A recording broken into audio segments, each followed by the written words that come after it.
Most serious thinkers in the Western canon left behind treatises, letters dense with argument, or at least marginalia that reveals how their minds worked. Washington left almost none of that.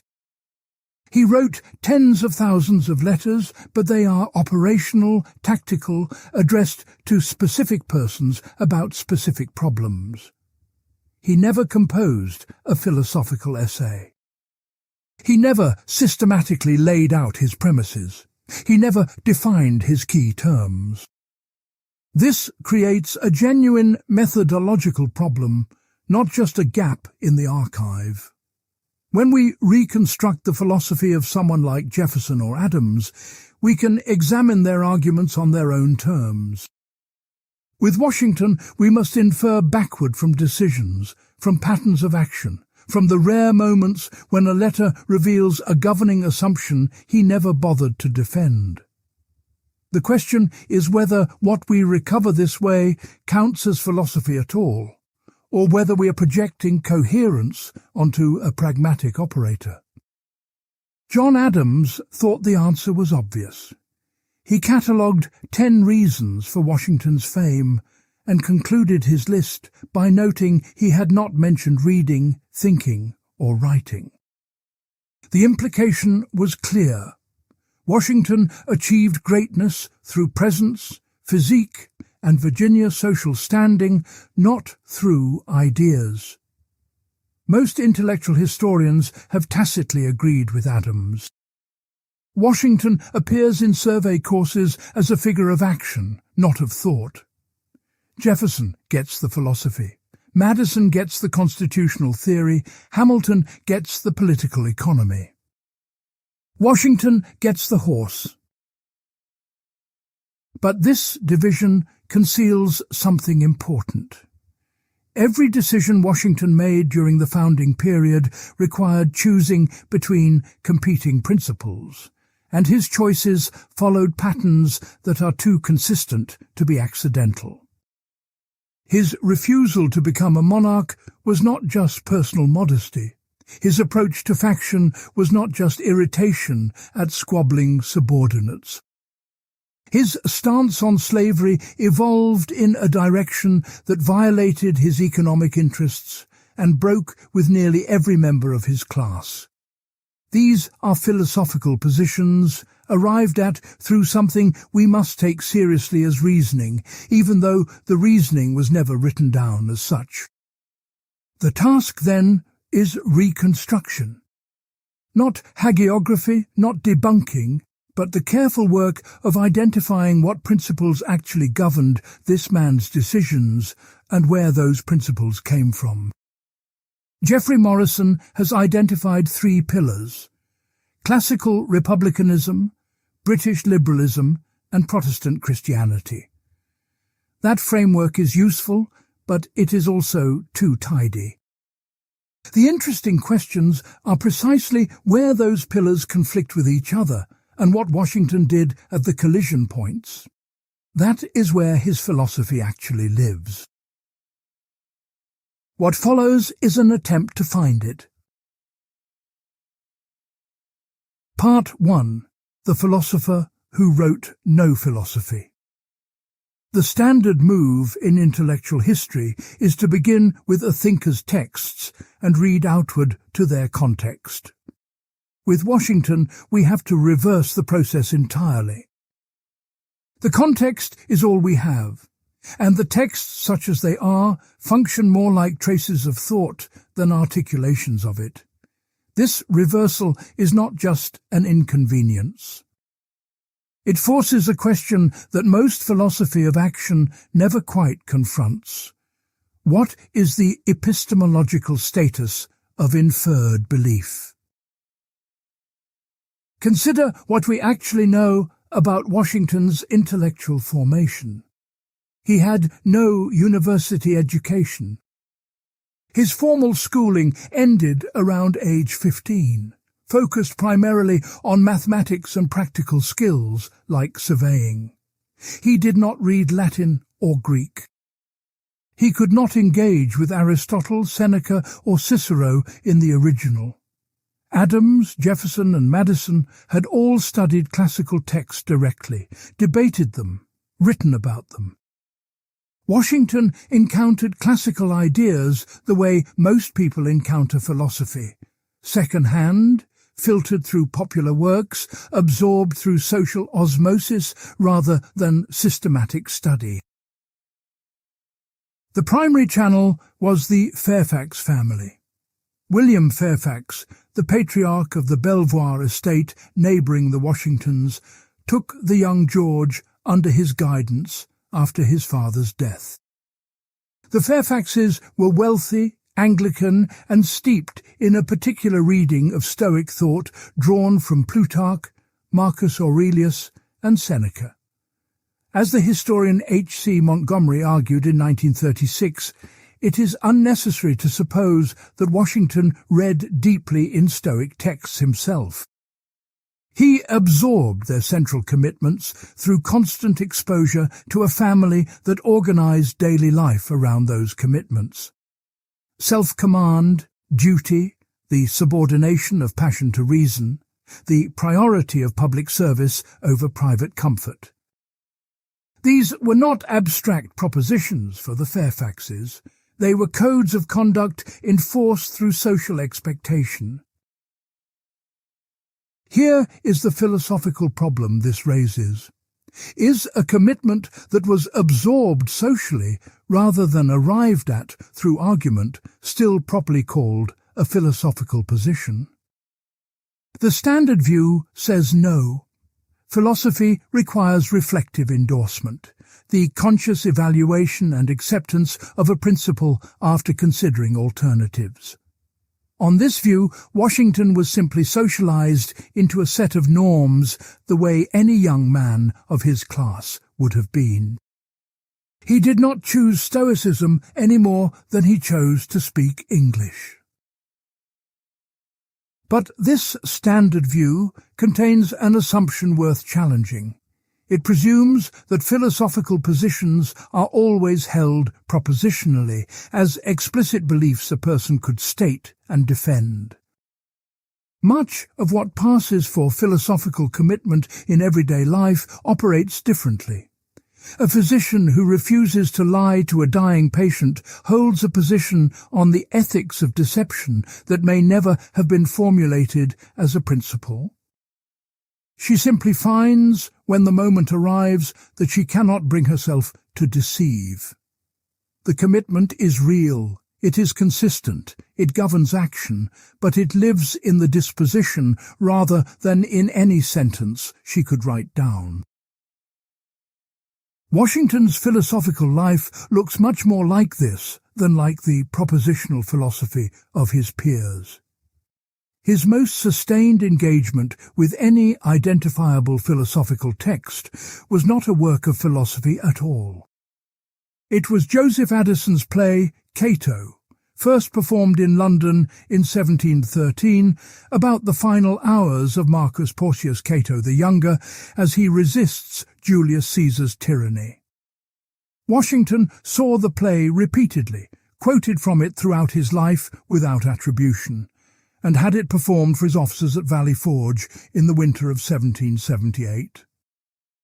When he announced his retirement from the presidency to Hamilton in 1796, he framed his decision in language borrowed directly from the play, describing his intention to seek honour in a private station.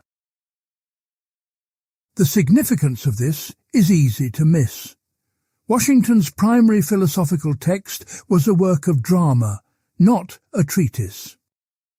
He did not encounter Stoic virtue as a set of propositions to be evaluated. He encountered it as a character to be inhabited, a role to be performed. Cato was not an argument for Republican virtue.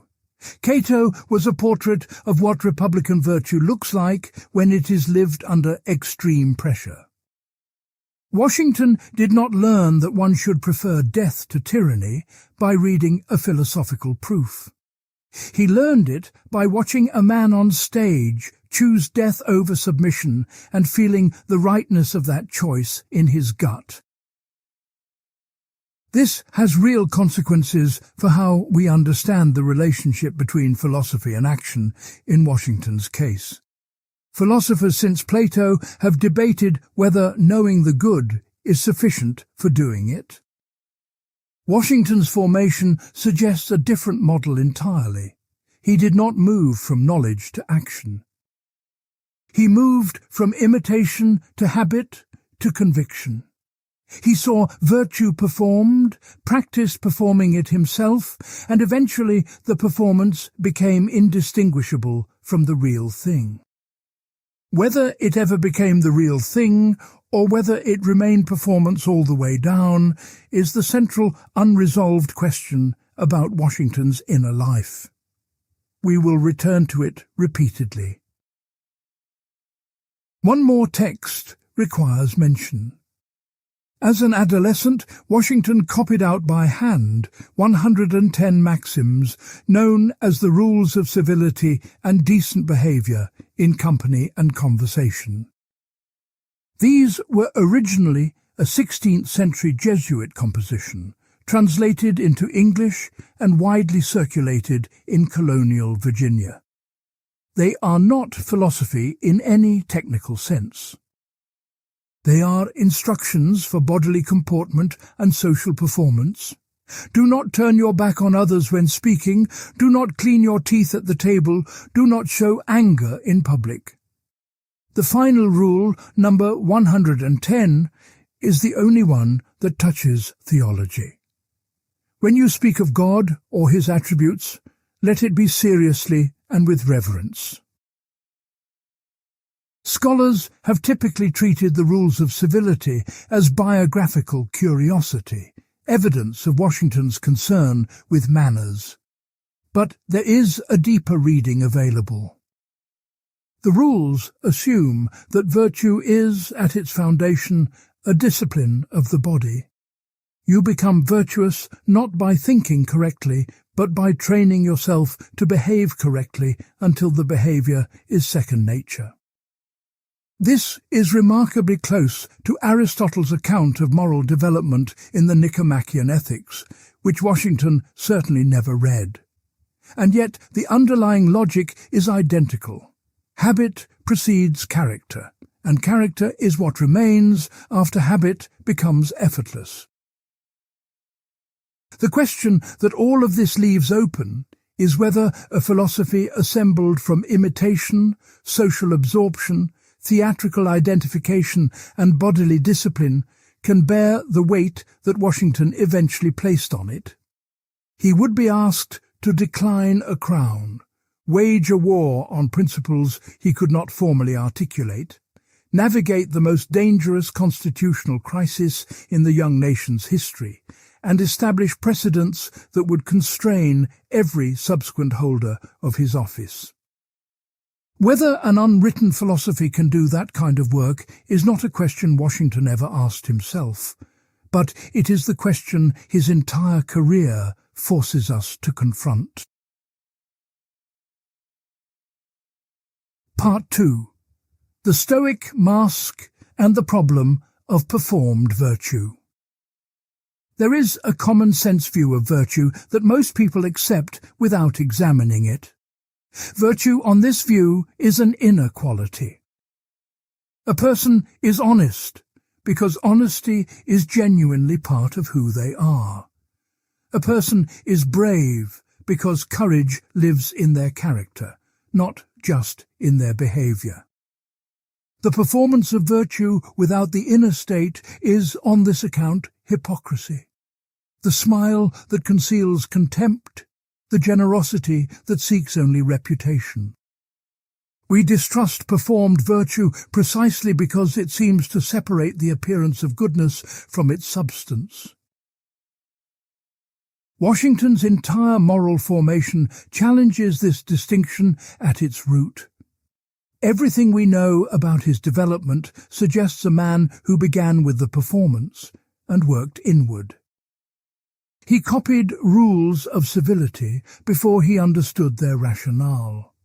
He modelled himself on a theatrical character before he had a worked-out ethical theory.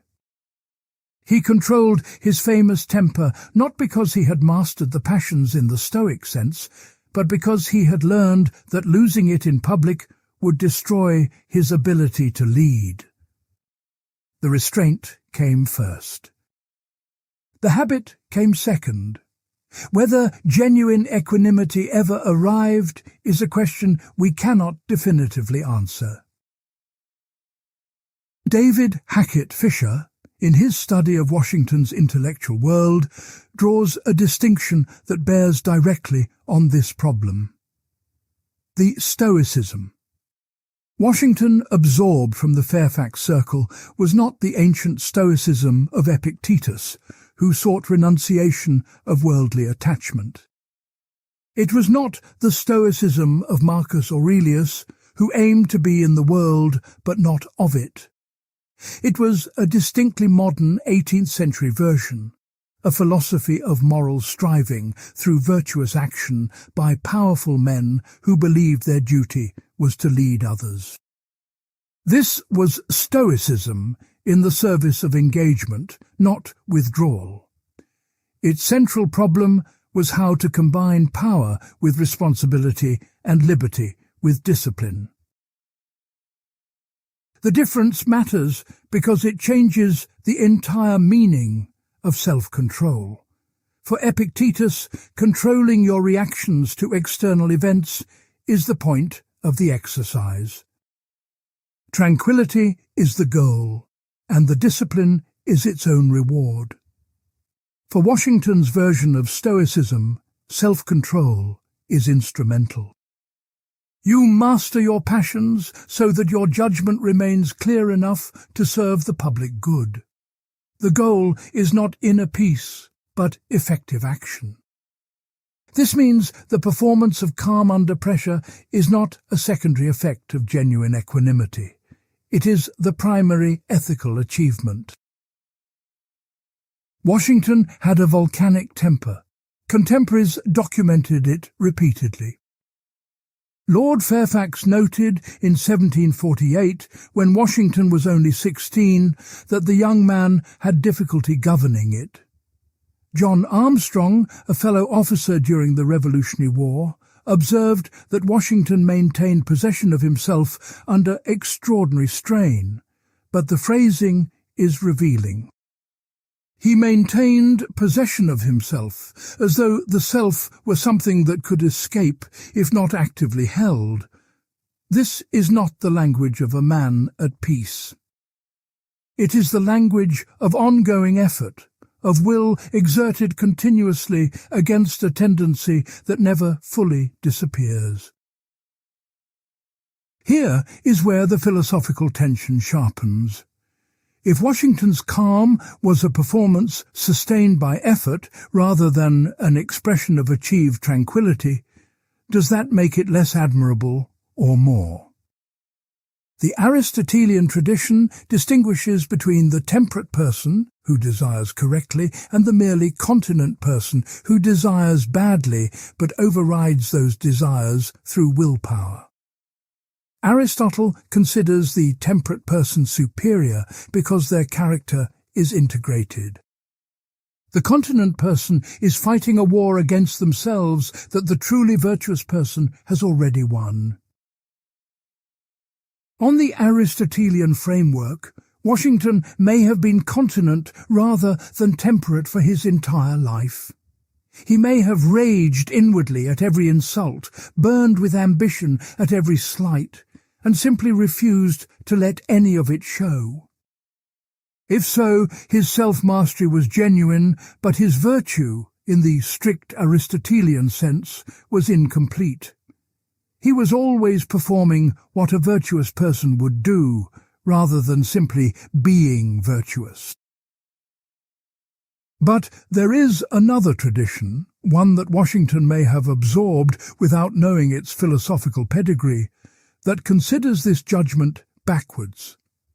In Addison's Cato, the character Juba delivers a speech about honour that Addison considered important enough to write a separate essay explaining. Honour, Juba says, is the disposition that aids and strengthens virtue where it meets her, and imitates her actions where she is not present. The line is precise. Honour imitates virtue in its absence. It is a substitute for what is not there, and Addison argues explicitly that this substitution is not inferior. Genuine virtue, he wrote, is exceedingly rare. But all can aspire to honour, and a life governed by honour, by the concern for the esteem of wise and good persons, produces the same actions that genuine virtue would produce. This is a radical claim, and it maps almost exactly onto Washington's moral psychology. He was keenly, almost obsessively concerned with how others perceived him. Paul Longmore's study of Washington's career demonstrates that he deliberately fashioned his public image from early adulthood, crafting a persona of Republican restraint that he then laboured to inhabit. In 1811, Adams said of Washington that he was the best actor of the presidency the country had ever had. Adams meant it as a subtle insult, but on Addison's framework, it is the highest possible praise. This is a point where the debate remains genuinely alive in the scholarship. Was Washington's virtue authentic or performed? And the deeper question, does the distinction between authentic and performed virtue even hold when the performance is maintained, without exception, for an entire public life? At a certain point, the man who has acted with integrity in every recorded instance for 50 years is not pretending. The performance has become the character, or the character has become indistinguishable from the performance. This is not a paradox Washington resolved. It is a paradox he embodied, and we are still arguing about what it means. Consider a concrete case. In March 1783, Washington's officers at Newburgh were on the verge of mutiny. They had not been paid, Congress was impotent, and a faction of officers was circulating anonymous letters urging the army to refuse to disband until their demands were met. Washington called a meeting, delivered a speech drawn partly from Addison's language about duty and sacrifice, and when his officers remained unmoved, pulled out a letter from a congressman and fumbled with his glasses. He paused and said that he had already grown grey in the service of his country, and it appeared he was now going blind as well. The officers wept. The mutiny collapsed. Was the gesture with the glasses calculated or spontaneous? We do not know. But the question itself reveals the depth of the problem. If it was calculated, it was a masterful act of political theatre that saved civilian government in America. If it was spontaneous, it was a moment of genuine vulnerability that achieved the same result. Either way, the action was virtuous in its consequences. And if we cannot distinguish the calculated version from the spontaneous one, perhaps the distinction does not do the work we think it does. Perhaps Washington's performed virtue demonstrates that the line between acting well and being good is thinner than philosophy usually admits. Part 3. The Paradox of Republican Power. Republican political theory in the 18th century rested on a straightforward premise. Power corrupts. The classical Republican tradition, drawn from Polybius, Cicero, Machiavelli's Discourses, and the English Commonwealth writers, held that concentrated power inevitably degrades the character of whoever holds it. The solution was institutional. Divide power, rotate offices, build checks that make tyranny structurally impossible. Virtue alone could not be trusted to restrain the powerful. The entire architecture of Republican government was designed around the assumption that even good people become dangerous when given unchecked authority. Washington accepted this premise. His letters and public statements consistently endorse the Republican axiom that power must be constrained by institutional design. But his career created a problem that the axiom could not solve. Between 1775 and 1799, Washington held more personal power than any other individual in North America, and at several critical moments, the survival of Republican government depended entirely on his personal decision not to use that power for his own ends. The institutions that were supposed to make individual virtue unnecessary did not yet exist, or were too weak to function. Republican government was being sustained by exactly the thing Republican theory said could not be relied upon: the character of one man. This is not just a historical irony. It is a genuine philosophical paradox, and it has no clean resolution. A republic that depends on the virtue of a single leader for its survival is not yet a republic in the full theoretical sense. It is a monarchical structure wearing republican clothing, held together by the good intentions of whoever sits at the top. Washington understood this problem with a clarity that few of his contemporaries matched, and his entire presidency was shaped by an attempt to solve it from the inside. The first and most dramatic instance came in 1783, at the end of the Revolutionary War.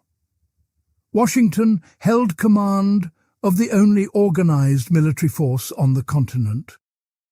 Congress was nearly powerless under the Articles of Confederation. Officers were angry about unpaid wages.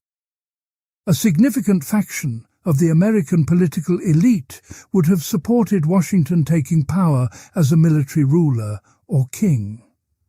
The road from victorious general to permanent autocrat was well worn in human history. Caesar had walked it. Cromwell had walked it. Every classical precedent suggested that this was what happened next. Washington resigned his commission and went home to Mount Vernon. King George III reportedly said that if Washington truly gave up power, he would be the greatest man in the world. The remark, whether or not George actually said it, captures the astonishment that the act produced. To voluntarily surrender military power after a successful revolution was, in the political experience of the 18th century, essentially unprecedented. The standard interpretation treats this as a simple moral triumph. Washington was virtuous, so he did the virtuous thing. But this reading misses the philosophical depth of what was happening. Washington was not just declining power. He was attempting to establish, through a single act, the principle that military power is subordinate to civilian authority in a republic. He was trying to do with a gesture what institutions had not yet been built to do.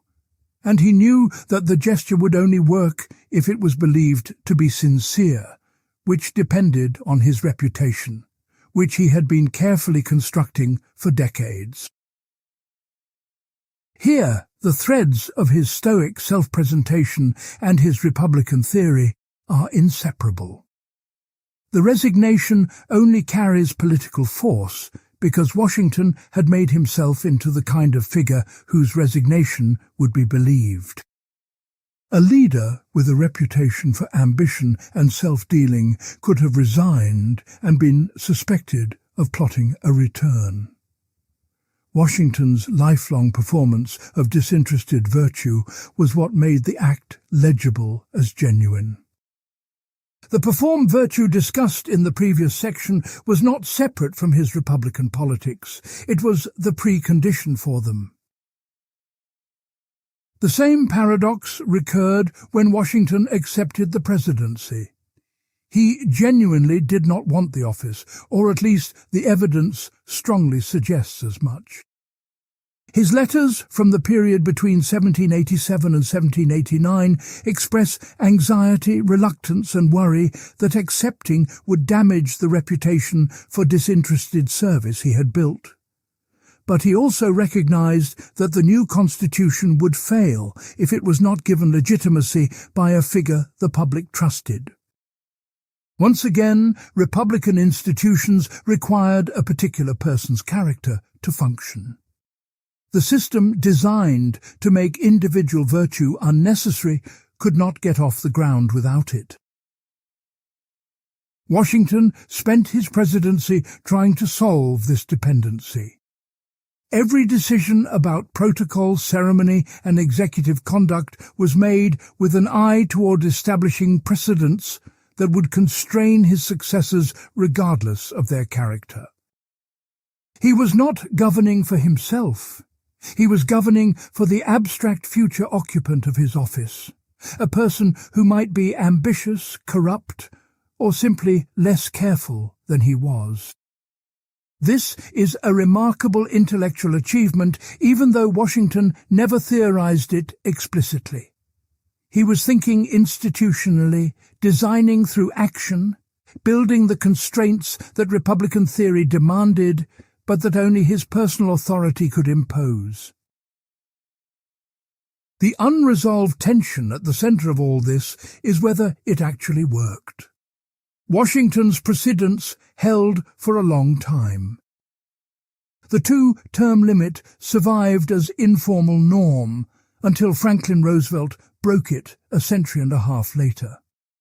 The principle of civilian control of the military has never been seriously challenged in American history. But the deeper question persists.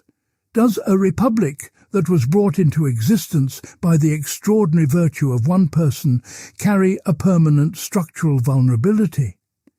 If the system needed Washington to get started, what happens when it encounters a leader who lacks his restraint? Washington's answer, encoded in his precedents rather than argued in any text, was that institutions could eventually do the work that character did at the founding. Whether that answer is correct remains one of the most live questions in American political life. Part 4. Judgment under fog.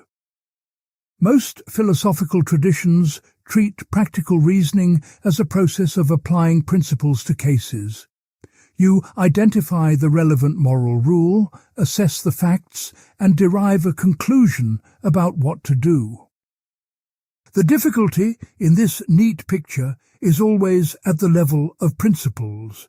Which principle applies, how to resolve conflicts between competing principles, whether the principle itself is justified. The assumption is that once you have the right principle and accurate information, the correct action follows more or less mechanically. Washington's career exposes how badly this picture describes actual decision-making under conditions of genuine uncertainty. He almost never had accurate information. During the Revolutionary War, his intelligence about British troop movements was fragmentary and often wrong. His understanding of congressional politics was mediated by letters that arrived days or weeks late. His knowledge of what his own subordinate commanders were doing was chronically incomplete. He made the most consequential decisions of the founding era not by applying clear principles to clear facts, but by judging probabilities under conditions of radical informational poverty. The crossing of the Delaware in December 1776 is the canonical example, but its philosophical significance is usually lost in patriotic narrative. Washington's army was disintegrating. Enlistments were expiring, morale was shattered, and the Continental Congress had fled Philadelphia. he had limited intelligence about the Hessian garrison at Trenton. The weather was terrible. The plan required coordinating multiple river crossings in darkness, which was a logistical challenge that exceeded the capacity of his forces, and in fact 2 of the 3 crossing points failed. Washington chose to attack anyway. In a letter to Robert Morris written just days before, he stated that it was pointless to dwell on the causes of their misfortunes or the people responsible for them. What mattered was exertion, response, the next action. He borrowed the Stoic language of focusing only on what lay within his control, invoking the spirit of Cato's counsel to view events in the calm light of mild philosophy. But here is the tension. The decision to cross the Delaware was not calm, and it was not cautious. It was a desperate gamble that happened to work. If the attack had failed, Washington would likely have been captured, the Continental Army would have dissolved, and the Revolution would have ended. The same Stoic principles that counsel self-mastery and careful judgment also produced, in this instance, a decision that was objectively reckless. The question is whether the outcome retroactively justifies the reasoning, or whether Washington simply got lucky. This is a version of a problem that contemporary moral philosophy handles poorly. Moral luck, the term Thomas Nagel and Bernard Williams introduced, describes cases where our judgment of an action depends on outcomes that were not under the agent's control. The drunk driver who makes it home safely and the one who kills a pedestrian performed the same action with the same degree of culpability. But we judge them very differently because of what happened next. Washington's military career is saturated with moral luck of this kind. He made risky decisions that could have been catastrophic and were instead triumphant, and his philosophical reputation rests partly on that contingency. What Washington contributed to this problem, without ever naming it, was a practical epistemology of decision-making under uncertainty that has more in common with contemporary decision theory than with any 18th-century philosophical system. His approach was not to seek certainty before acting, because certainty was never available. It was to act on the best available judgment while preserving the capacity to adapt when new information arrived. This is closer to what modern decision theorists call satisficing than to any model of optimization. You do not search for the best possible action. You search for an action that is good enough given what you know and what you can do, and then you commit to it fully while remaining prepared to change course. Washington's battlefield failures are as instructive as his successes here. He lost more engagements than he won. Brandywine, Germantown, Long Island, Fort Washington. In most of these cases, the losses resulted from incomplete intelligence or subordinates failing to execute their assignments. Washington's response to failure was consistent and revealing. He did not treat defeats as evidence that his principles were wrong. He treated them as evidence that the situation had been different from what he believed, and he adjusted his assessment accordingly. This is Bayesian reasoning applied to military strategy, though Washington would not have recognized the term. The deeper philosophical point is about the relationship between epistemic humility and decisiveness. Most philosophical accounts treat these as being in tension. The more uncertain you are, the less justified you are in acting boldly. Washington's practice suggests they can be complementary. Precisely because he knew his information was unreliable, he built flexibility into his plans, maintained retreat options, and avoided staking everything on a single engagement. The Delaware crossing was the exception, not the rule, forced by desperation rather than chosen from confidence. His normal mode was cautious, adaptive, and incremental, which is why the British found him so difficult to destroy. He refused to offer the decisive pitched battle that would have settled the war in an afternoon, because he understood that his information was never good enough to justify that level of risk. After the war, Washington described himself as having been guided by Providence through circumstances he could not have foreseen or controlled. This language is usually read as religious piety, and it partly was. But it also contains a genuine epistemological claim that the outcome of the war exceeded what any rational calculation could have predicted, and that some factor beyond human planning must have been operating. Whether that factor was divine intervention, structural luck, or simply the accumulated effect of thousands of small adaptive decisions is a question Washington's framework does not resolve. What it does reveal is a thinker who was honest about the limits of his own knowledge, even when narrating his greatest triumphs. Part 5. Providence without Theology. Washington referred to God more than 80 different ways across his writings. Providence, the grand architect, the supreme being, the author of all good, the great ruler of events, the deity, heaven, the Almighty. He almost never said Jesus Christ. He never took communion as an adult, as far as the historical record can establish. He was never confirmed in the Episcopal Church, even after confirmation became available in America in the 1780s. Several of his own pastors, speaking privately, said they believed he was not a Christian in any doctrinal sense. These facts are well established and have produced a two-century debate about where Washington falls on the spectrum between Orthodox Christianity and Enlightenment deism. The debate itself, however, may be structured around the wrong question. Both sides assume that Washington's religious views can be located on a single axis, running from belief to unbelief, from dogma to skepticism.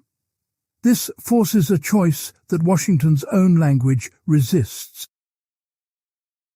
Standard deism, as articulated by thinkers like Thomas Paine, holds that God created the world and then withdrew from it.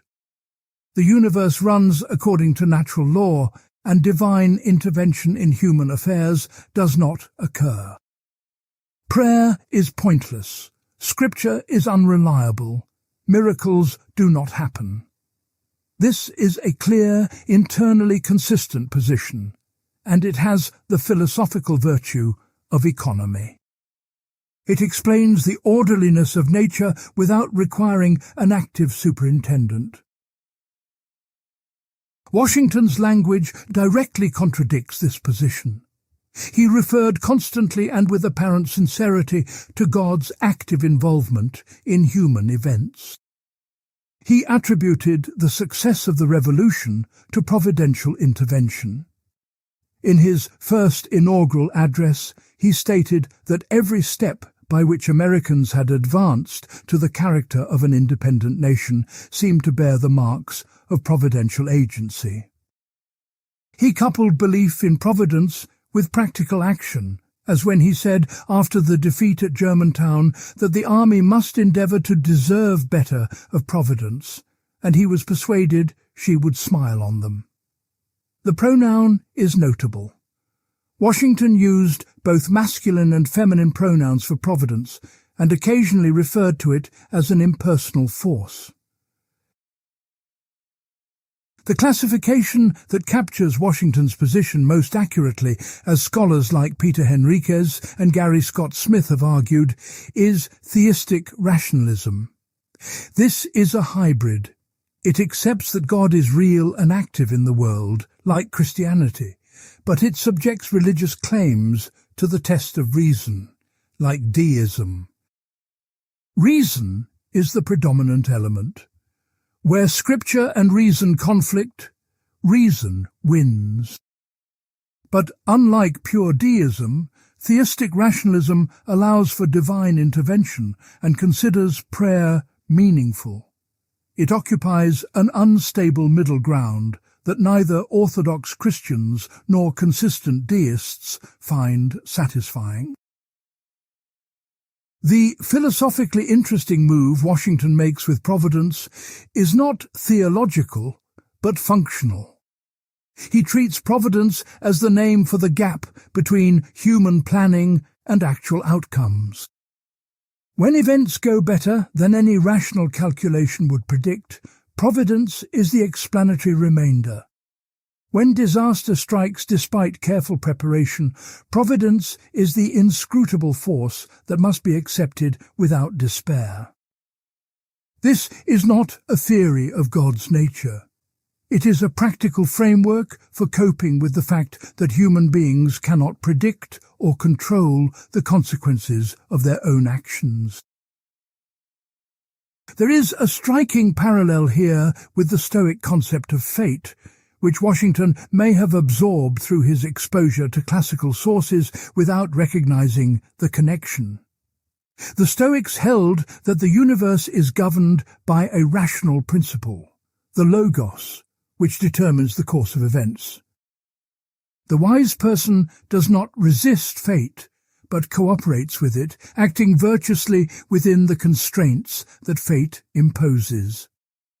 Washington's providence functions almost identically. You prepare carefully, act with integrity, and then accept whatever results Providence delivers. Your obligation is to the preparation and the integrity, not to the outcome. The deepest tension in Washington's providentialism emerges in his public role. In his farewell address, he stated that religion and morality were indispensable supports for political prosperity, and that national morality could not prevail in exclusion of religious principle. This is often read as a personal confession of faith, but it functions as a political argument. Washington is claiming that a republic needs a religiously grounded moral culture in order to survive, regardless of what any individual citizen believes. The argument is about the social utility of religion, not about the truth of any particular doctrine. This creates a problem that Washington never resolved and that contemporary political philosophy still struggles with. If you advocate for religion on the grounds of its political utility, you are treating it as a means rather than an end. A genuinely religious person would find this instrumentalization offensive. God is not useful, God is true. But Washington's position is not quite instrumentalism either. He appears to have genuinely believed in an active providence, while simultaneously recognizing that religious belief served a necessary political function. He held the theological claim and the political claim at the same time, without ever working out how they related to each other. Whether this represents a deep philosophical synthesis or simply a failure to notice a contradiction is a question that splits interpreters. The honest answer is that we do not know, and Washington did not leave enough textual evidence to settle it. Part 6. Honor, Reputation, and the Ethics of the Gaze.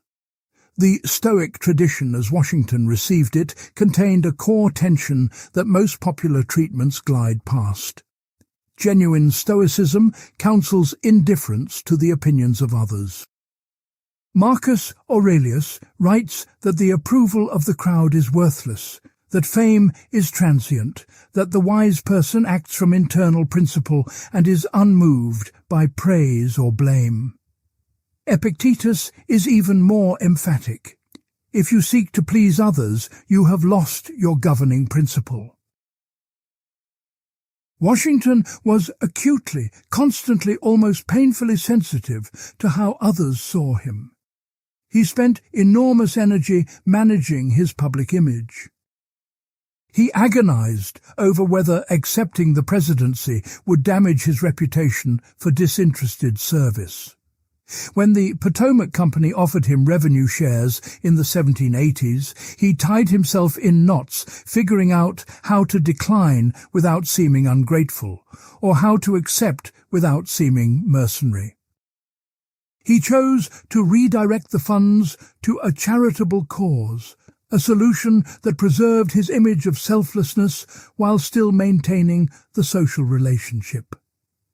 Every calculation was filtered through the question, how will this look? On strict Stoic principles, this concern is a vice. The wise person should not care how things look. But the 18th century ethic of honor that Washington absorbed was not strict Stoicism.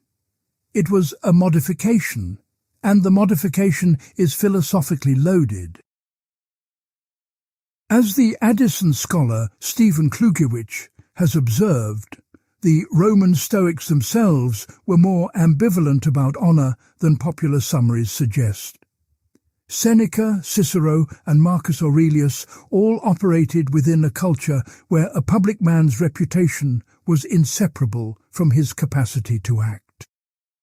A politician whose reputation was destroyed could not serve the Republic regardless of his internal virtue. This creates a practical argument for caring about reputation that does not reduce to vanity. Reputation is not the goal. It is the instrument through which virtuous action becomes effective in the political world.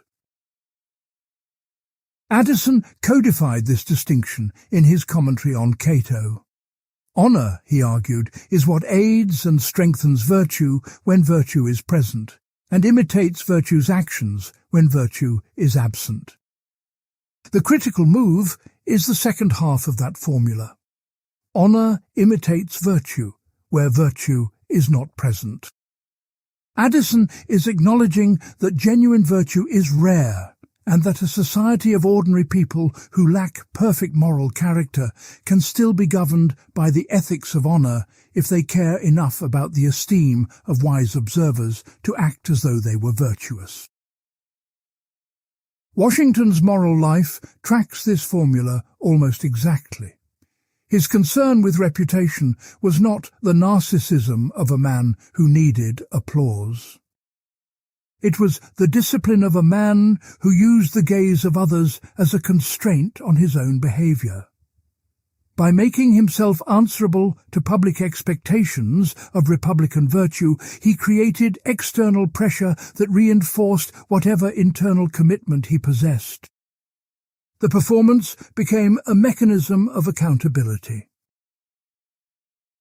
The pursuit of fame, understood as honor extended across time, was entirely respectable in Washington's intellectual world.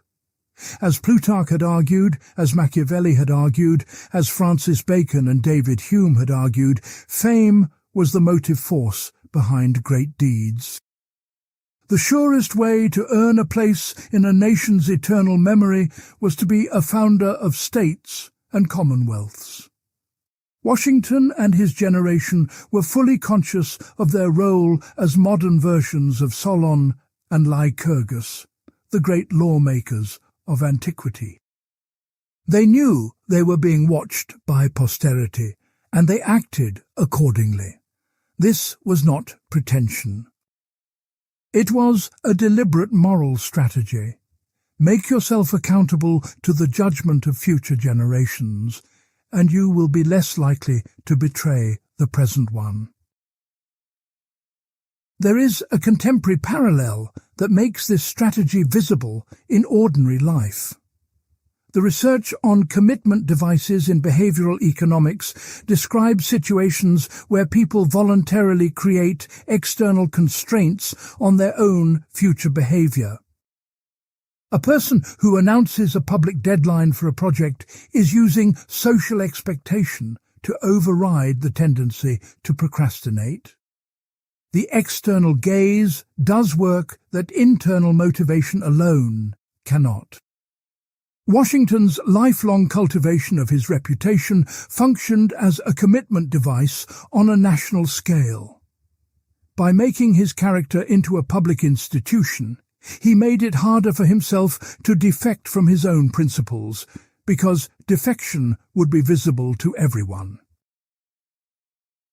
The unsettling implication, which defenders of Washington often resist, is that his virtue may have been inseparable from his ambition. He wanted glory. He wanted to be remembered as the greatest man of his age. His resignation of military command, his acceptance of the presidency, even his retirement after 2 terms, all served this desire for lasting fame. The fact that serving his ambition for fame required him to act with extraordinary restraint and genuine public-spiritedness does not make the ambition disappear. It means the ambition and the virtue were fused together in a way that resists separation. Longmore's study puts this directly. Washington was an eager, active and astute politician who fashioned his public self to match the expectations of his fellow citizens. He collaborated with his generation to make himself the embodiment of the revolutionary cause. The language of collaboration and fashioning is important. Washington was not passively receiving a role that others assigned to him. He was actively constructing a public identity in real time, adjusting it to match evolving political needs, and then living inside the identity he had built. Adams called him an actor. But the production ran for 50 years, and by the end no one, possibly including Washington himself, could find the seam between the role and the person. Part 7. The Moral Failure That Knew Itself. There is a temptation, when discussing Washington and slavery, to frame the issue as hypocrisy. A man who fought for liberty while owning other human beings. This framing is emotionally satisfying, but philosophically thin. Hypocrisy, in the strict sense, requires either self-deception about the contradiction or indifference to it. Washington exhibited neither. He knew slavery was wrong. He said so in writing repeatedly over the final 25 years of his life. And he continued to hold people in bondage for almost all of those years. This is not hypocrisy. It is something more philosophically difficult, a moral failure fully visible to the person committing it. The evolution of Washington's views is documented, though the evidence is more fragmentary than most treatments acknowledge. As a young man, he treated slavery as an economic fact, no different from any other feature of the plantation system. He bought, sold, and disciplined enslaved people with the casual brutality that was normal for Virginia planters of his class. His early correspondence about slavery is entirely instrumental, concerned with productivity, labor management, and cost. The shift began during the Revolutionary War, when Washington was in his mid-40s and had owned enslaved people for 35 years. Several factors converged. He travelled to northern states where agriculture operated without enslaved labour and observed that the system worked. He witnessed black soldiers fighting bravely in the Continental Army, which made it harder to maintain the assumptions about racial inferiority that justified the institution. He encountered the arguments of the Marquis de Lafayette, who pressed him directly on the contradiction between the language of the Declaration of Independence and the reality of American slavery. And the logic of the revolution itself, with its universal claims about natural rights, created a pressure that Washington felt even if he did not resolve it. By 1778, within 3 years of the start of the war, Washington confided to a family member that he longed every day more and more to get clear of the ownership of enslaved people. He began refusing to buy or sell enslaved persons, describing the practice as treating human beings like cattle in the market. He explored various schemes for gradual emancipation of his own enslaved workers, most involving the sale or rental of land to finance the transition. None of these plans were executed during his lifetime. Here is where the philosophical complexity intensifies. Washington's failure to act on his moral convictions was not a simple case of weakness of will. It was entangled with a web of legal, economic, social, and political constraints that he could describe with precision. Many of the enslaved people at Mount Vernon were not legally his to free. They were part of the Custis Dower estate, inherited through Martha Washington's first marriage, and Washington had no legal authority to emancipate them. His own enslaved workers had intermarried with the Custis enslaved population, which meant that freeing those he legally controlled would destroy families. He stated explicitly that it was much against his inclination to hurt the feelings of those unhappy people by a separation of man and wife or of families. As a political figure, Washington made a further calculation that his defenders cite and his critics condemn.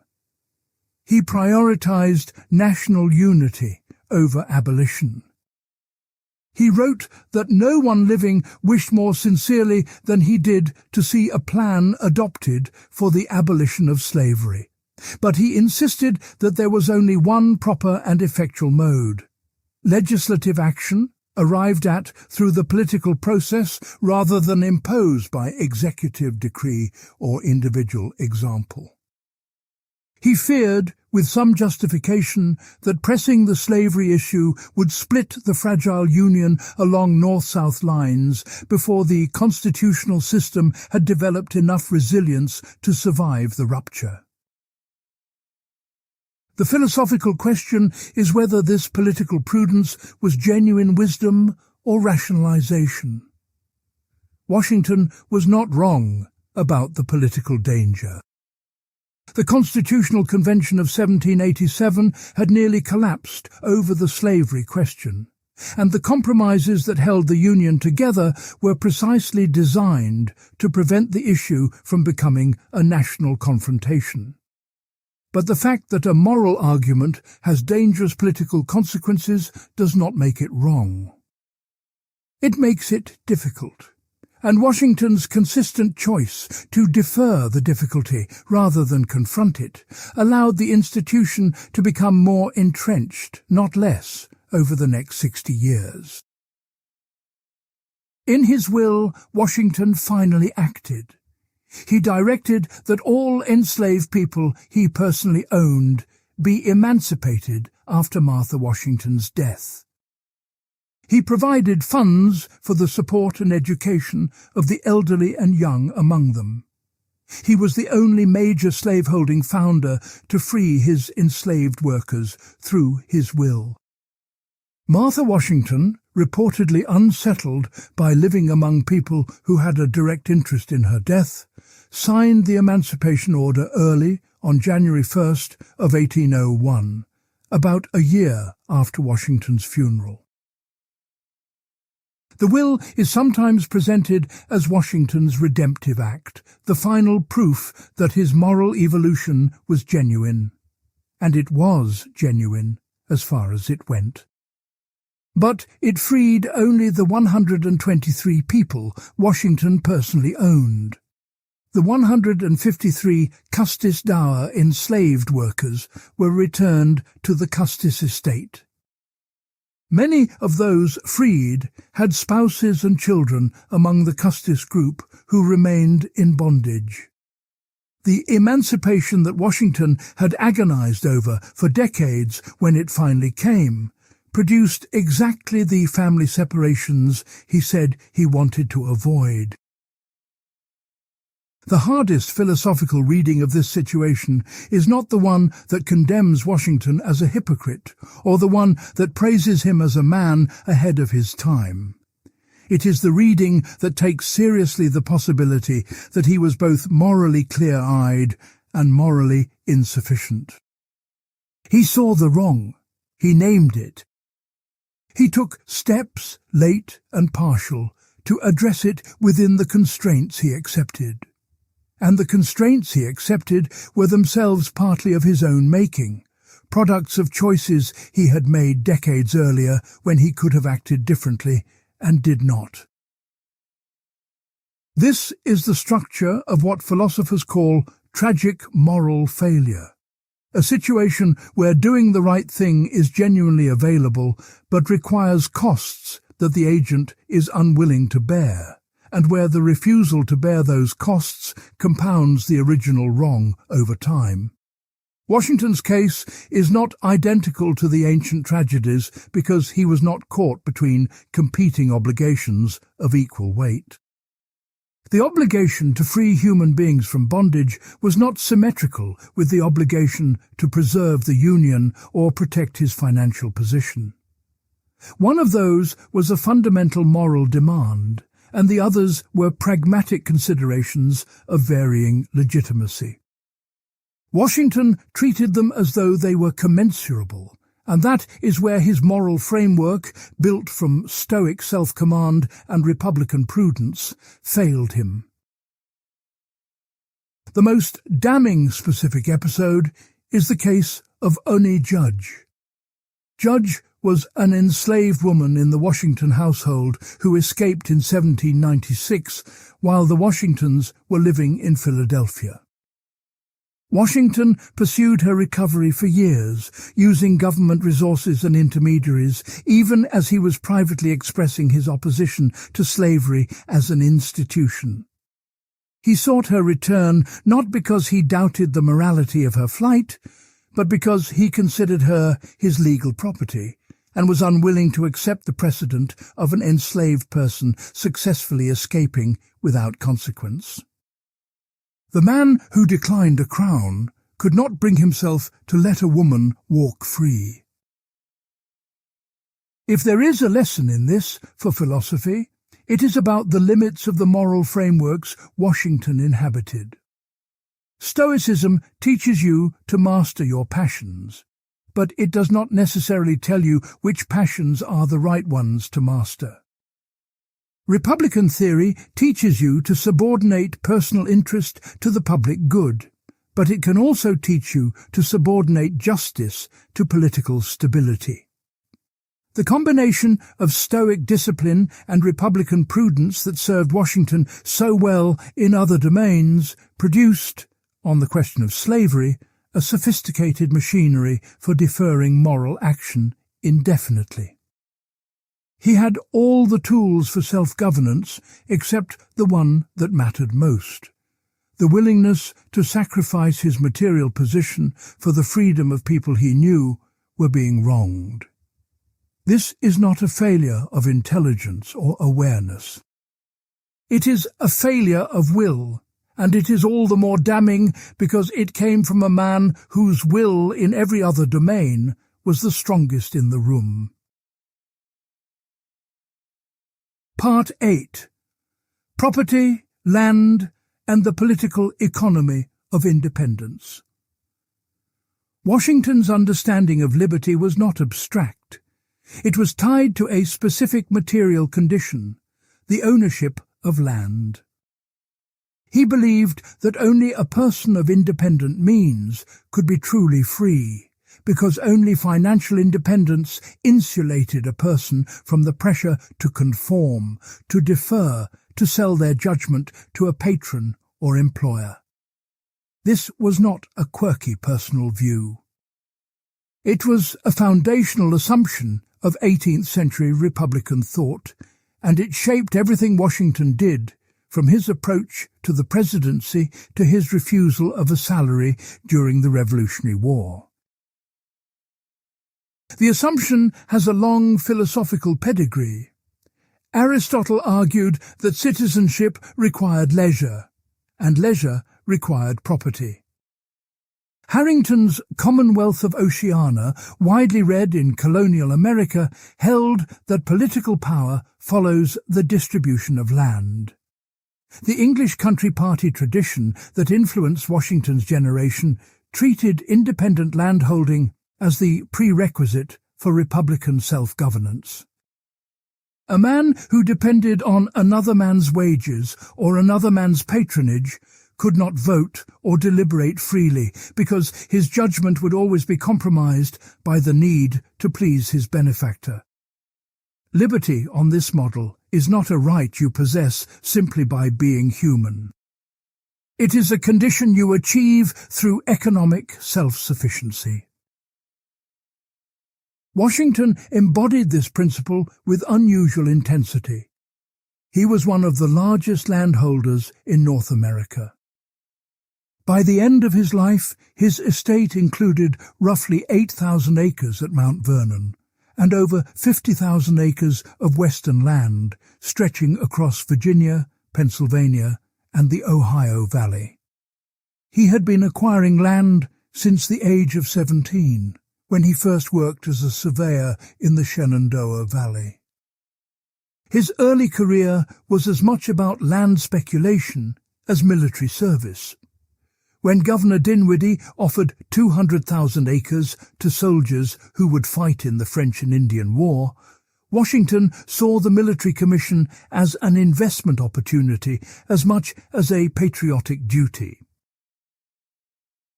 This matters philosophically because it exposes a tension at the heart of Washington's republicanism.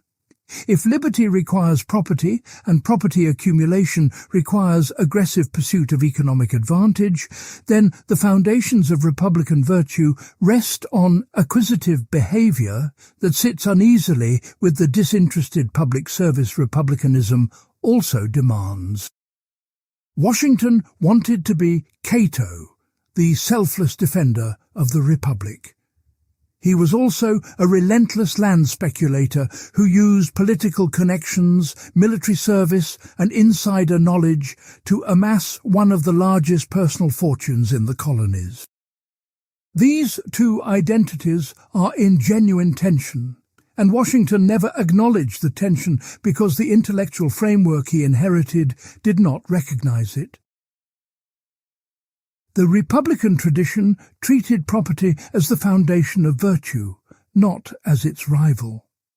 A man of independent means was precisely the person who could afford to be virtuous, because he had no economic motive to betray the public good. His wealth freed him from corruption.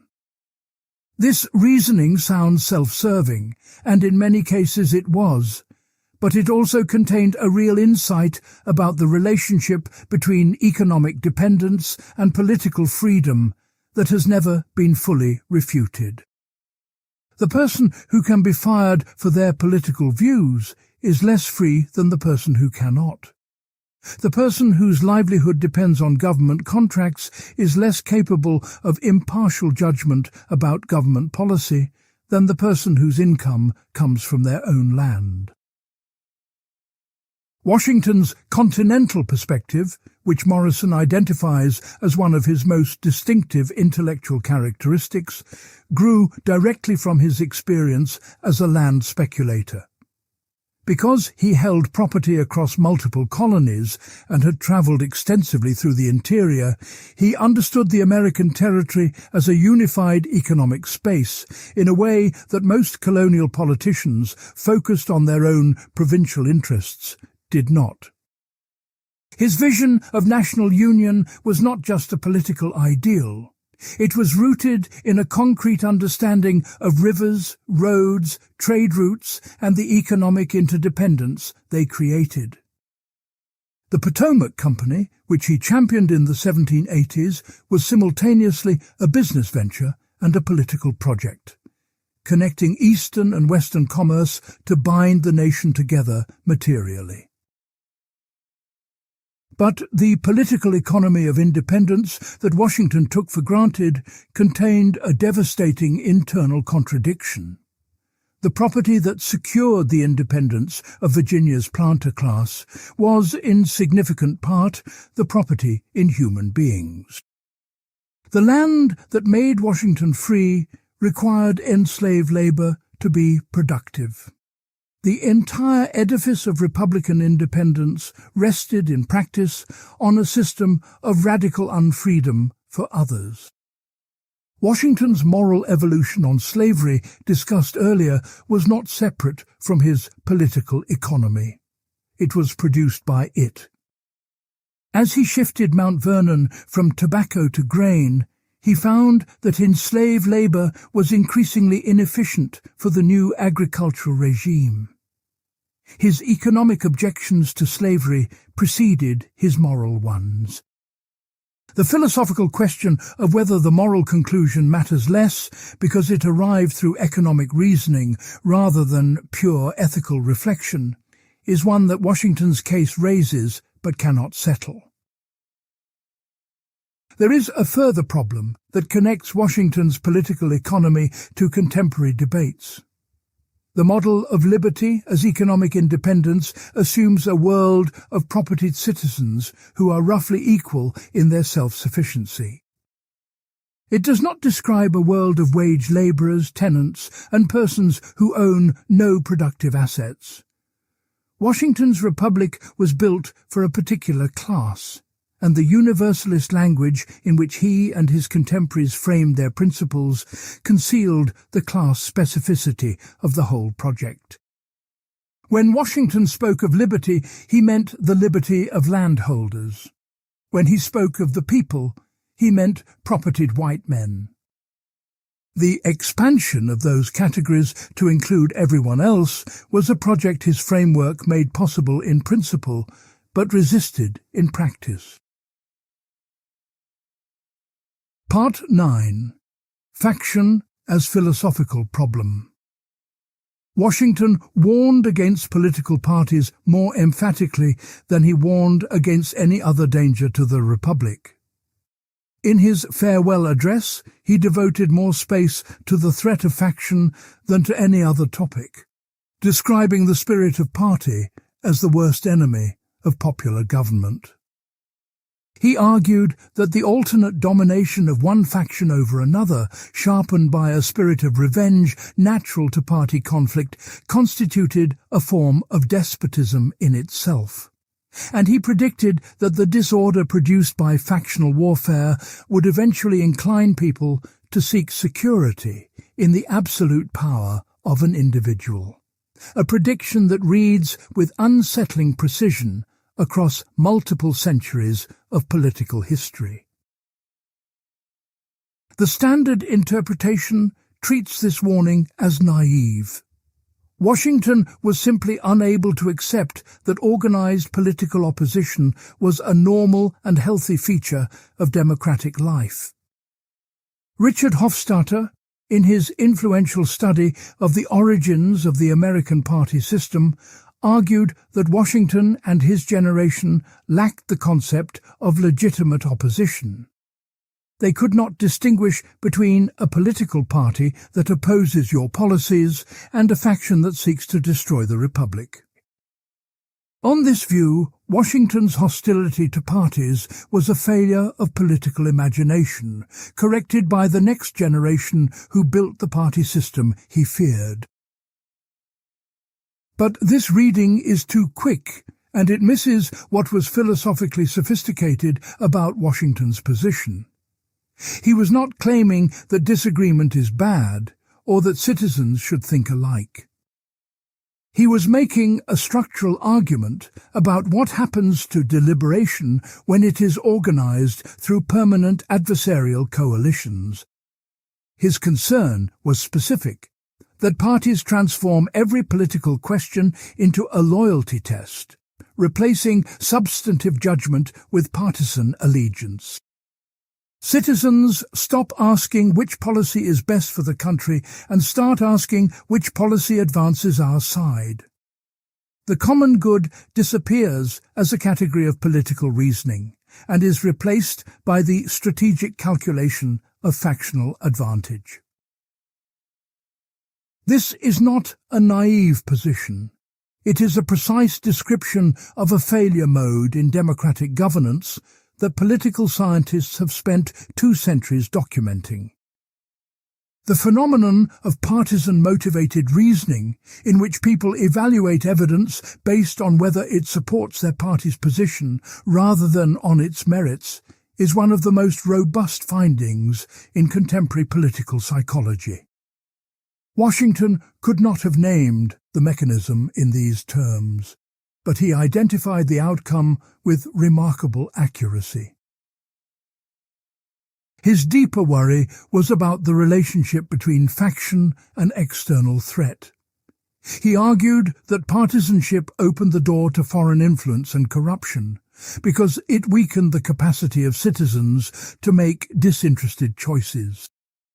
A faction seeking advantage over its domestic rival would be tempted to accept foreign support, thereby making the Republic a tool of foreign policy rather than a sovereign actor. This was not hypothetical in the 1790s. The Federalists were accused of excessive sympathy for Britain, and the Democratic Republicans were accused of excessive sympathy for revolutionary France.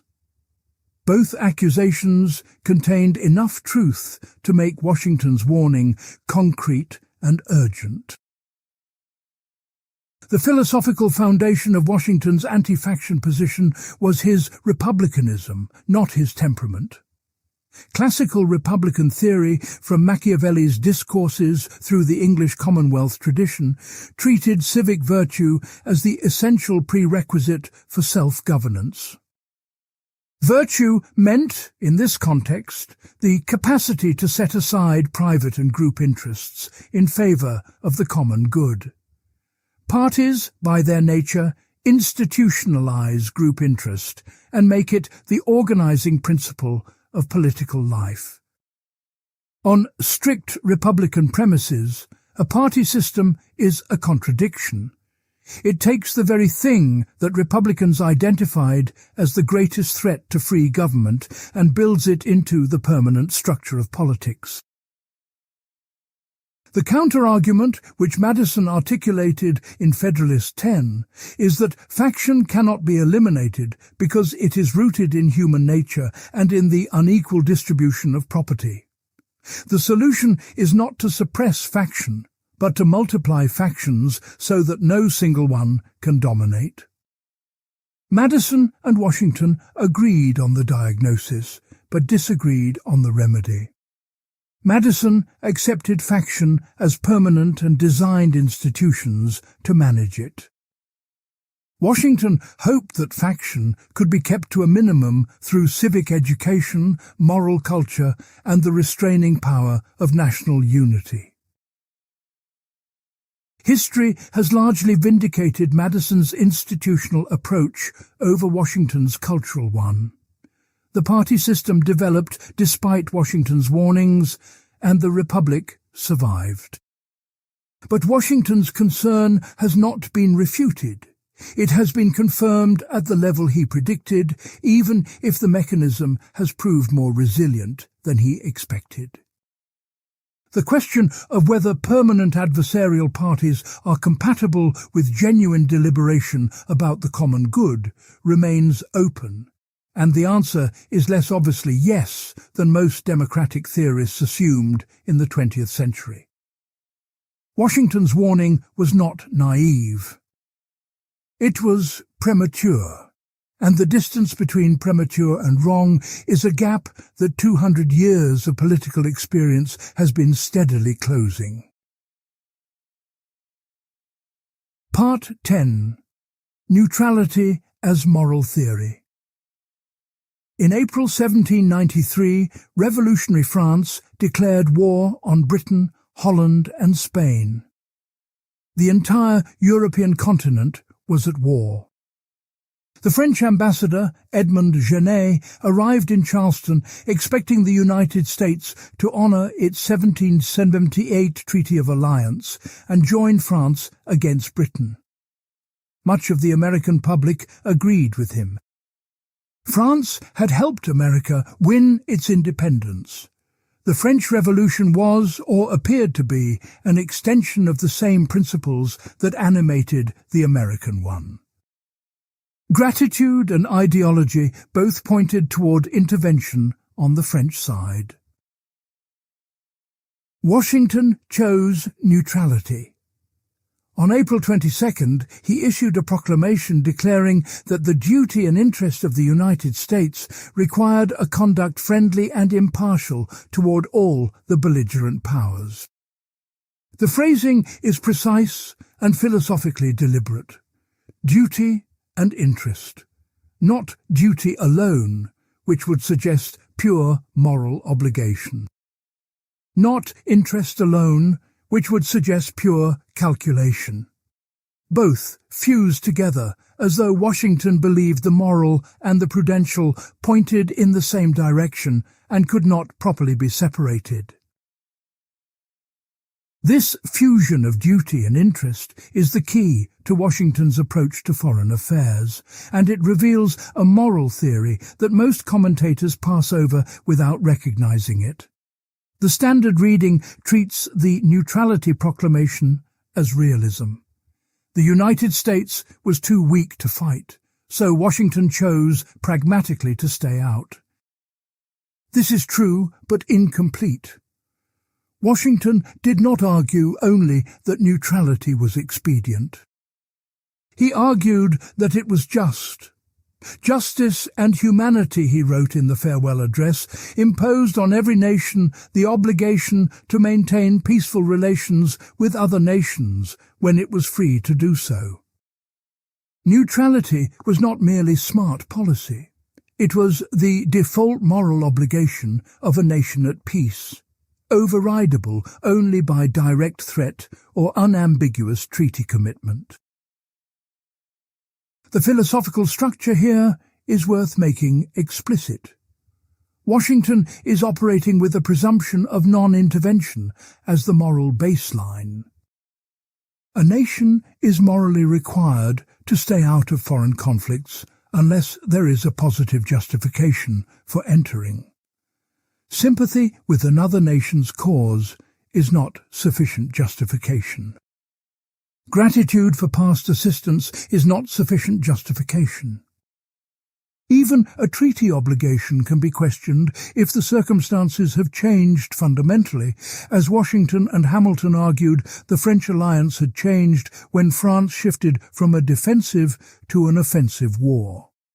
The burden of proof falls on the party who wants intervention, not on the party who wants peace. This is a coherent moral position, and it has more intellectual content than most treatments of Washington's foreign policy acknowledge. It aligns with a tradition in just war theory that requires a positive case for any use of force, placing the presumption on the side of peace. But it also creates a problem that Washington confronted directly in the 1790s and that democratic nations have confronted ever since. What happens when the moral sympathies of the public pull in one direction and the moral obligations of neutrality pull in another? The Genet affair made this tension concrete. Thousands of Americans wanted to support France, and Genet exploited this sympathy by commissioning privateers in American ports and recruiting American volunteers for France's war. He was, in effect, attempting to use democratic public opinion to override the executive's foreign policy, appealing directly to the people over the head of their elected government. When confronted by Secretary of State Jefferson, Genet threatened to do exactly that. Go above Washington and appeal to the citizens directly. Washington held firm, and the public eventually rallied to his position after Genet's arrogance became impossible to defend. But the episode exposed a structural vulnerability in Washington's moral framework. If neutrality is a moral obligation grounded in justice and humanity, as Washington claimed, then it should not depend on the fluctuations of public sentiment for its authority. Yet in a republic, every policy ultimately depends on public consent. Washington was claiming that the morally correct foreign policy might be one that the majority opposes, and that the executive has an obligation to pursue it anyway, until the people can be persuaded.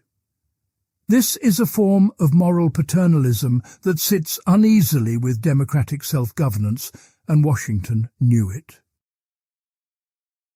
His solution was characteristically indirect. He did not argue that the president should override public opinion indefinitely. He argued that the president should resist premature public enthusiasm long enough for deliberation to occur. Neutrality was, in part, a time-buying strategy. Keep the nation out of war now, so that the political system has space to reach a considered judgment rather than an emotional one. This is the same logic of restraint that governed Washington's approach to domestic faction. The danger is not that people disagree.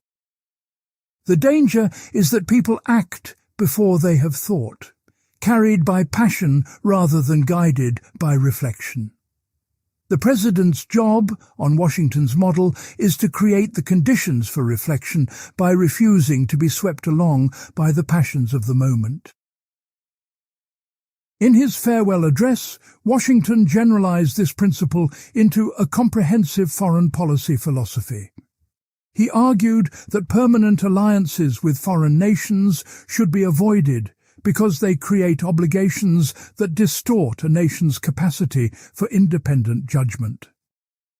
Temporary alliances for specific emergencies were acceptable, but the baseline should be commercial engagement with minimal political entanglement.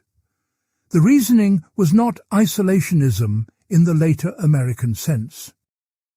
It was a claim about the conditions under which a republic can exercise genuine sovereignty, only by maintaining distance from the shifting alliances and enmities of other nations.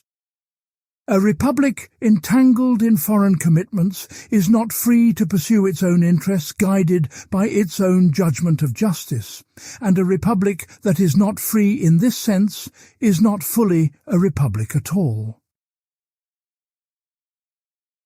Part 11. The Architecture of Restraint. There is a concept in Washington's political practice that has no name in his writings because he never theorized it, but it is perhaps his most original contribution to political thought. Call it anticipatory restraint, the practice of limiting your own power not because you are currently tempted to abuse it, but because you recognize that someone who holds your office in the future might be. Every major decision Washington made as president was filtered through a question that he never stopped asking. What will this look like when someone less scrupulous does it? This is a genuinely unusual form of political reasoning. Most discussions of constitutional restraint focus on external constraints, checks and balances, separation of powers, judicial review, the structural mechanisms that prevent any single branch from dominating.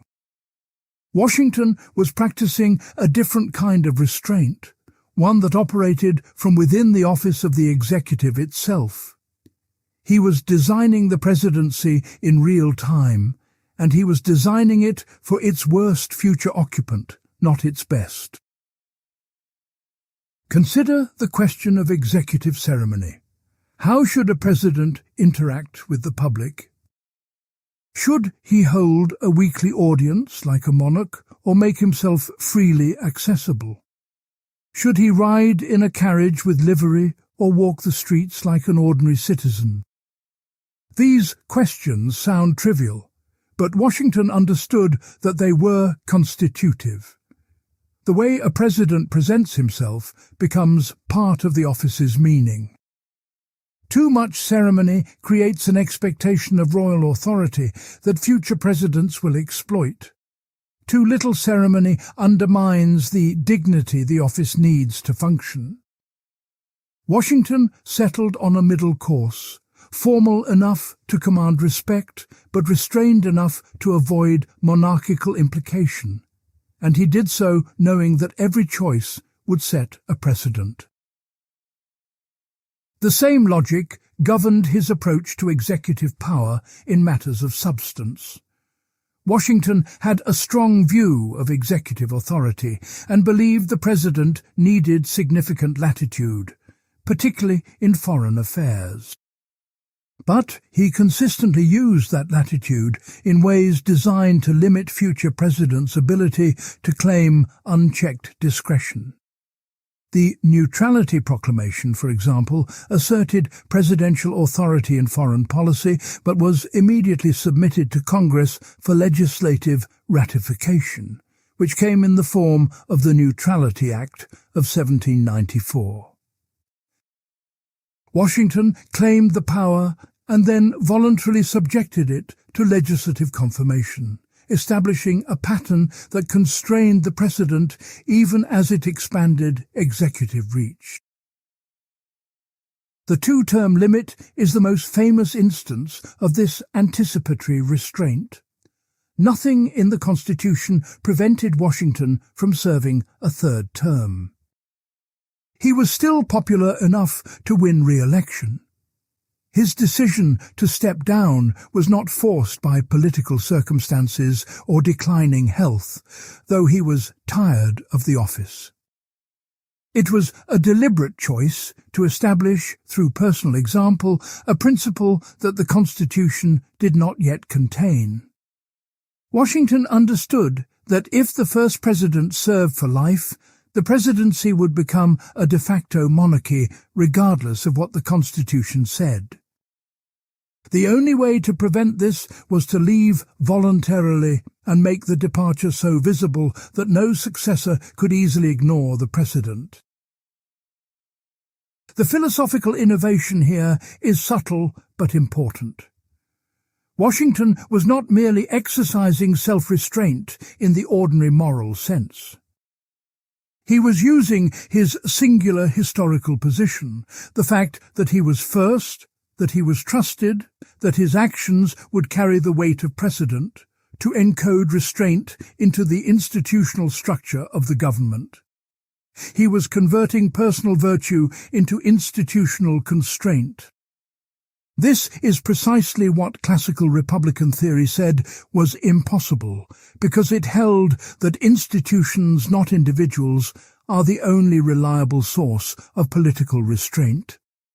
Washington used his individual authority to prove the point by building the very institutions that would make future acts of individual authority less necessary.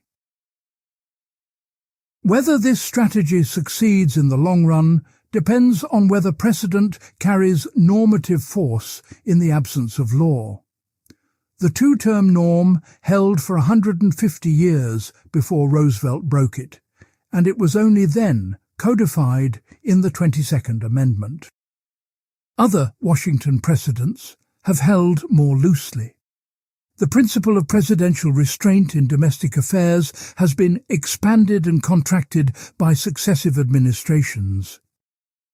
The deference to congressional authority that Washington practiced has eroded significantly over 2 centuries. The question is whether Washington's model of governance by precedent was a permanent contribution or a temporary expedient that depended on the reverence attached to the first president's example. The deepest problem with governance by precedent is that it is asymmetric. A precedent of restraint is easy to break and hard to restore. Once a president exercises a power that previous presidents declined to exercise, the precedent of restraint is weakened regardless of what happens afterward. A precedent of expansion, by contrast, is almost impossible to reverse, because any attempt to restore the earlier restraint looks like weakness or abnegation. Washington's architecture of restraint was built on the assumption that the ratchet could go in both directions. History suggests it moves primarily in one.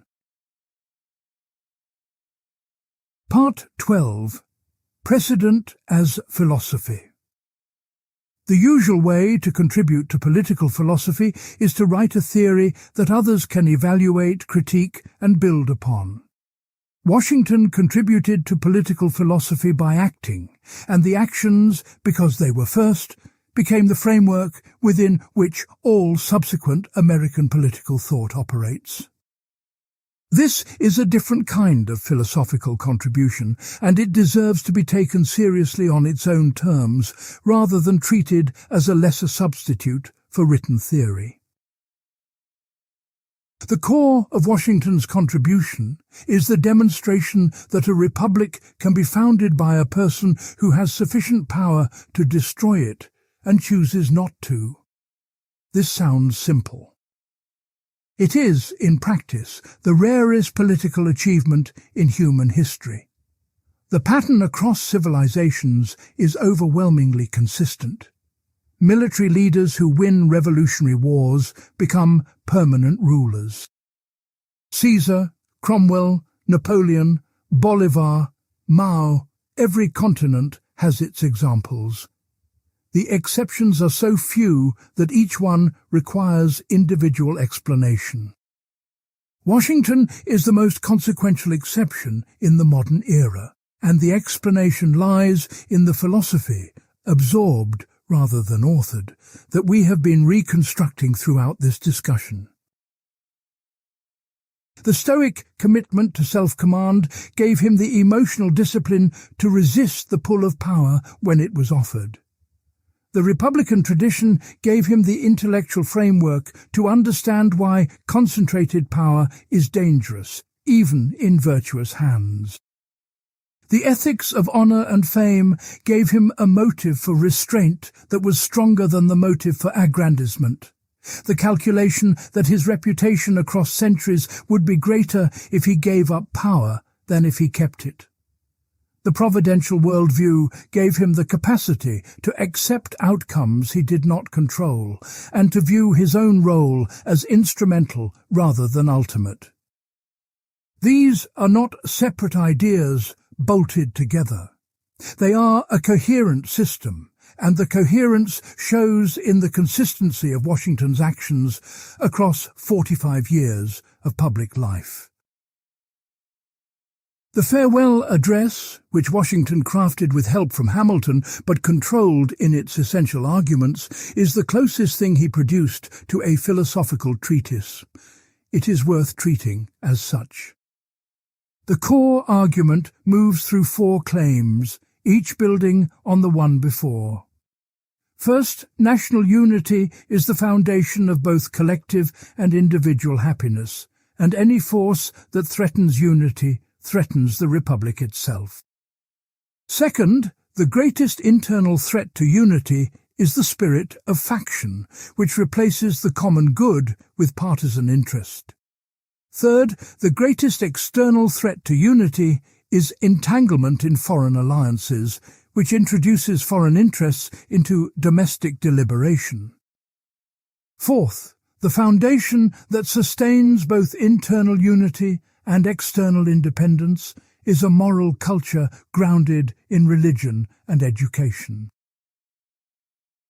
The structure of this argument reveals something about Washington's intellectual method that is easy to miss. He is not reasoning from first principles to policy conclusions in the way a political philosopher would. He is reasoning from experience to generalizations about political danger.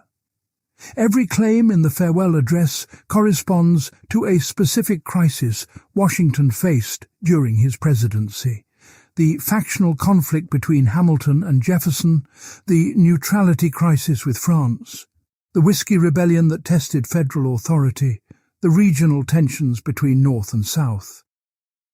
The philosophy is extracted from the practice, not imposed on it. This is empirical political reasoning of a very high order, and it has more in common with the political thought of Thucydides or Machiavelli than with the systematic treatises of Locke or Montesquieu. The farewell address also contains Washington's only extended comment on the relationship between morality and political institutions. His argument that religion and morality are indispensable supports for political prosperity is not a pious aside. It is a claim about the conditions under which democratic self-governance is possible.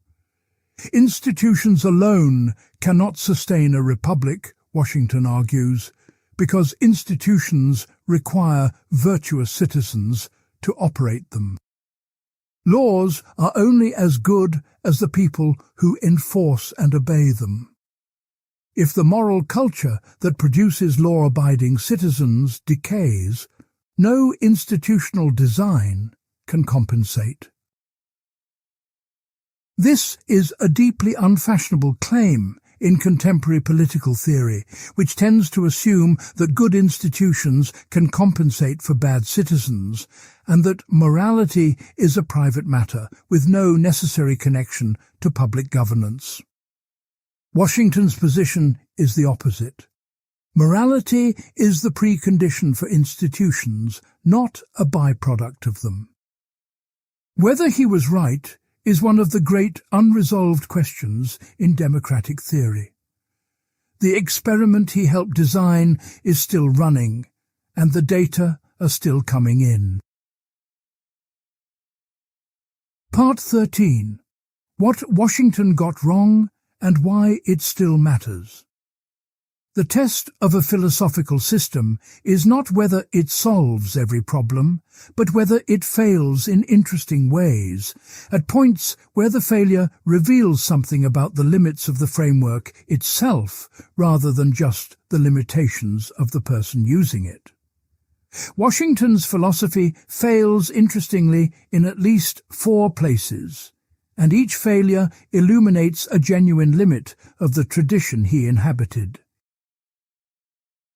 The first and most devastating failure is slavery, which we have already examined at length.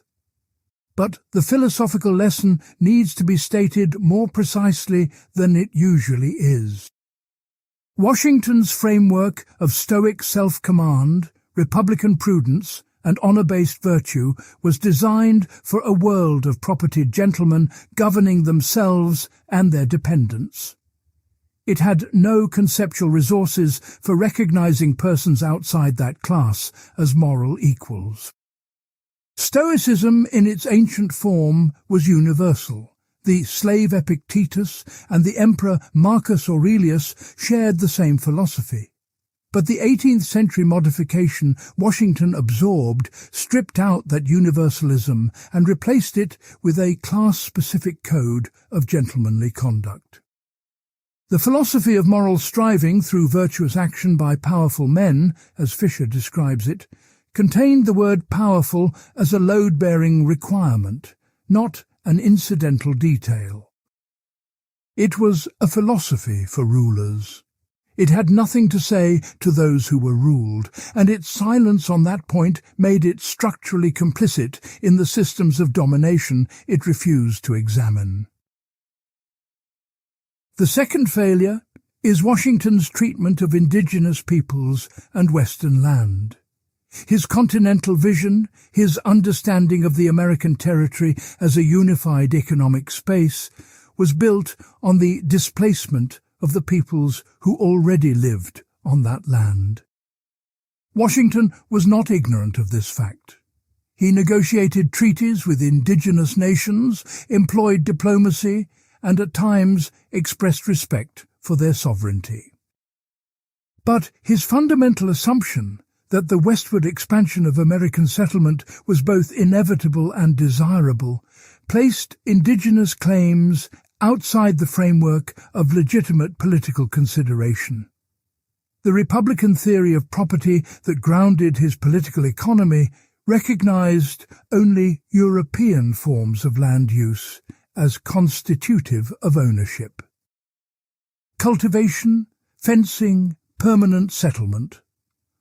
The communal land practices of indigenous nations did not register as property in Washington's framework, and this was not a gap in his information.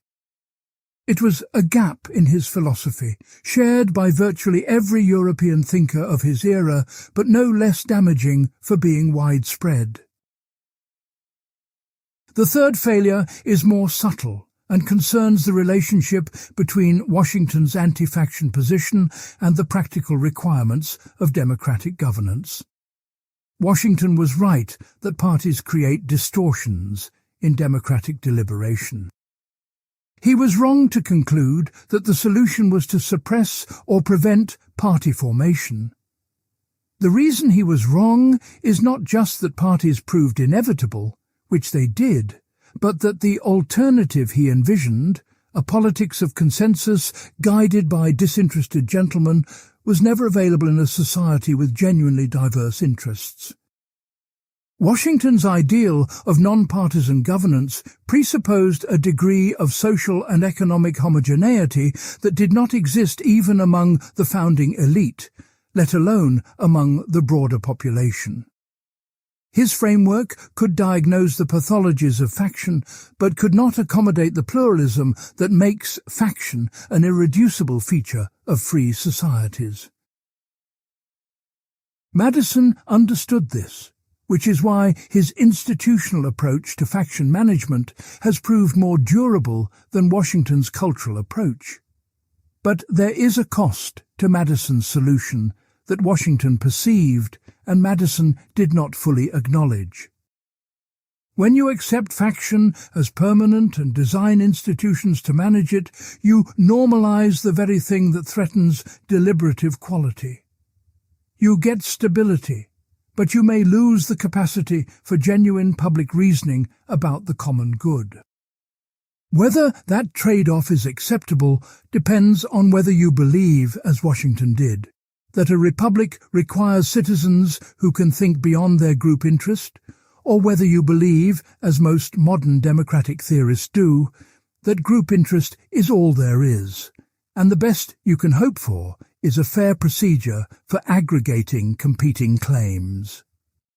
Washington's position is more demanding and perhaps more naive, but it is also a standard against which the performance of actual democracies can be measured.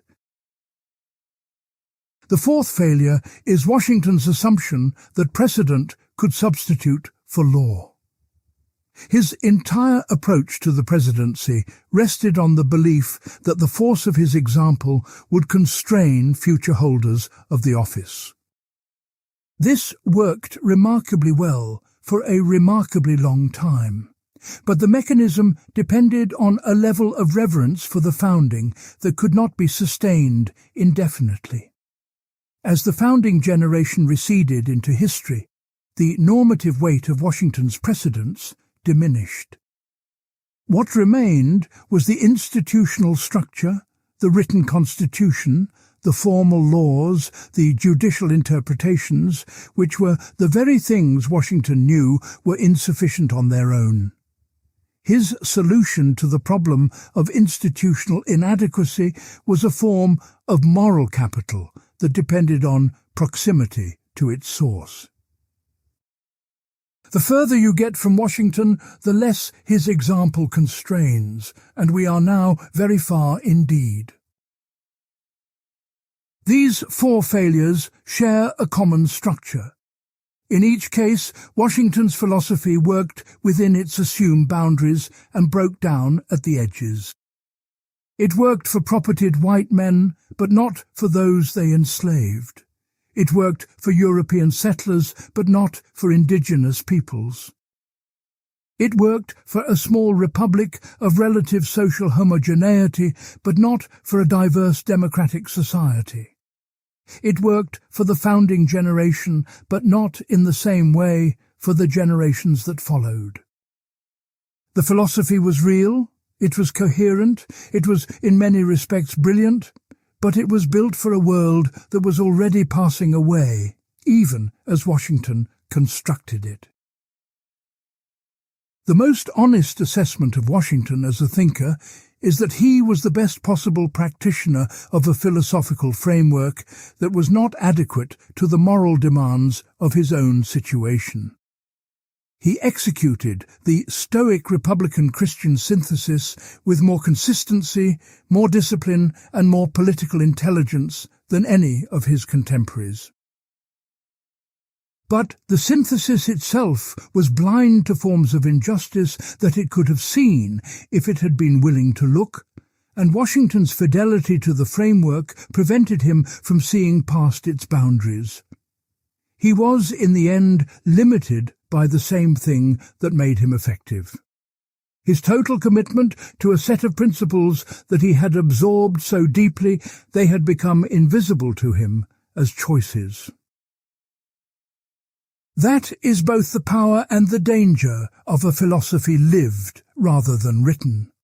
A written philosophy can be examined, criticized, revised. A lived philosophy resists examination precisely because it operates below the level of conscious articulation. Washington could not critique his own assumptions because he had never stated them as assumptions. They were simply the way the world looked to a Virginia gentleman of independent means in the late 18th century. What he achieved within that perspective remains extraordinary. What he failed to see remains instructive, and the tension between the two is not a problem to be resolved, but a permanent feature of any life that tries to act on principles it has not fully interrogated.